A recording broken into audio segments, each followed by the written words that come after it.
इतिहास विषय पढ़ेंगे।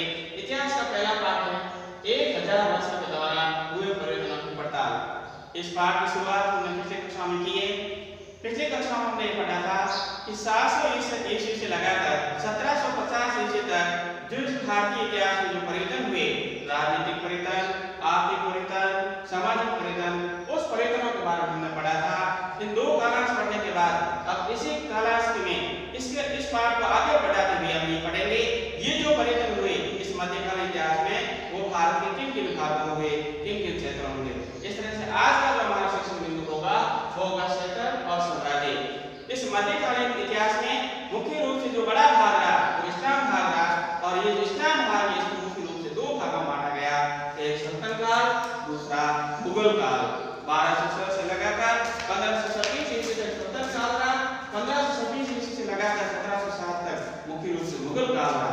1707 ईस्वी के बाद में मुगल शासक औरंगजेब की मृत्यु के बाद मुगल काल पतन की ओर चला गया। इस तरह से धीरे धीरे मुगल काल जब खत्म हुआ तो ईसाई काल शुरू हो गया, ब्रिटिश काल की शुरुआत हो गई। इस सल्तनत काल और मुगल काल में भारत में ऐसे कई क्षेत्र थे, भारत के ऐसे कई राज्य थे जो समय समय पर दिल्ली के बादशाह के अधीन रहे, और कभी दिल्ली का शासन जब कमजोर हो जाता था ऐसी स्थिति में क्षेत्र स्वतंत्र भी हो जाते थे। तो ऐसे कई क्षेत्र थे जो कभी तो दिल्ली के अधीन रहे, कभी दिल्ली के शासन के रूप में अधीन रहकर स्वतंत्र रूप से शासन चलाया।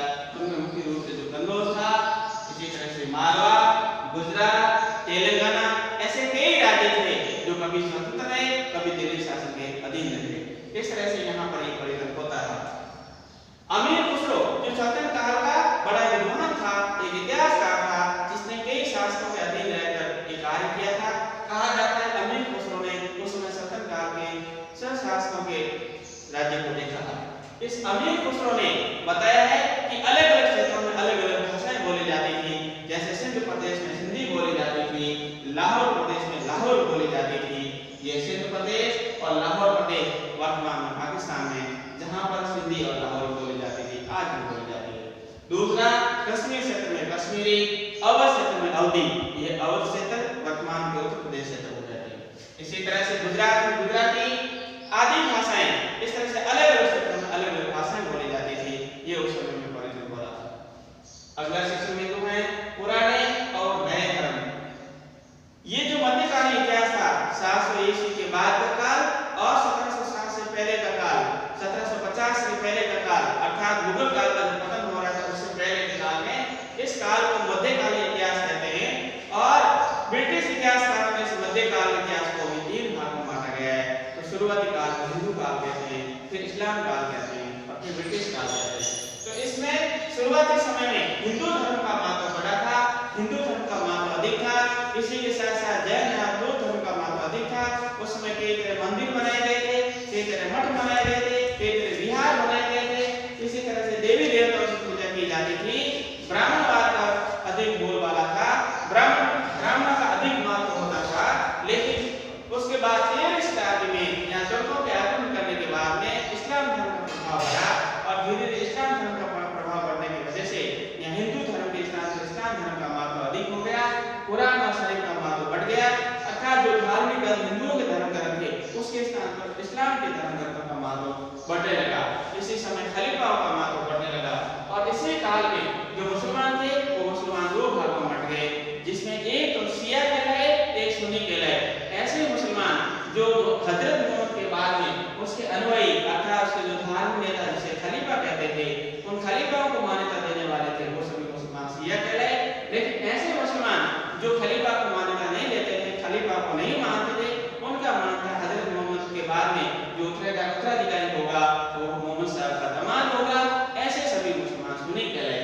इस तरह से इस काल में इस्लाम 2 भागों में बंट गया, एक शिया और एक सुन्नी। अगला बिंदु है समय और इतिहास के कालखंड का विचार। कोई भी इतिहासकार जब इतिहास लिखता है तो किसी निश्चित समय अवधि के बीच में नहीं लिखता है, उसके लिए कोई दिनांक तय नहीं होती है। सामान्यतः जो इतिहास लिखा जाता है जिस समय सामाजिक और आर्थिक और राजनीतिक जो परिवर्तन होते हैं, जिस समय जो परिवर्तन होता है उसको आधार मानकर वहां से दूसरा जो परिवर्तन होता है उसके बीच का जो काल होता है, इस तरह से इतिहास लिखा जाता है। जो परिवर्तन होते हैं इतिहास का काल चेंज होता रहता है, इतिहास का काल परिवर्तन होता रहता है। तो सामाजिक और आर्थिक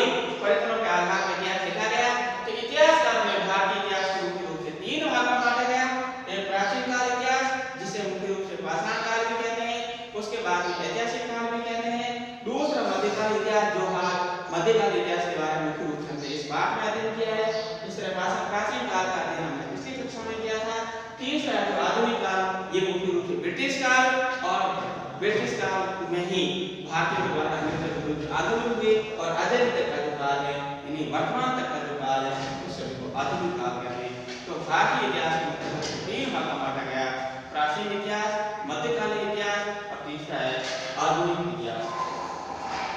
19वीं शताब्दी में जब यहाँ ब्रिटिश शासन था, अंग्रेजों का शासन था, उस काल में अंग्रेजों ने इसी मध्यकालीन इतिहास जो हमने इस पाठ में अध्ययन किया है, मध्यकालीन इतिहास को, इस मध्यकालीन इतिहास में तीन भाग में बांटा गया है। अर्थात 7वीं शताब्दी से लगाकर 13वीं शताब्दी के बीच का जो काल है उसे हिंदू काल माना है। 13वीं शताब्दी लगाकर 1750 ईस्वी तक जो काल है उसको इस्लाम काल माना है, और फिर इसके बाद में ब्रिटिश काल माना है। ऐसा अंग्रेज इतिहास काल माना है। इस तरह से हमने इस पहले पाठ के दौरान हम तीन कालांश में मुख्य रूप से 700 ईस्वी से लगाकर 1750 ईस्वी तक का काल है, उस इतिहास के बारे में हमने अध्ययन किया। इस इतिहास में हमने क्या अध्ययन किया? इस इतिहास में हमने ये अध्ययन किया कि किस तरह से भारत का राजनीतिक परिवर्तन हुआ, किस तरह से सामाजिक परिवर्तन हुआ, किस तरह से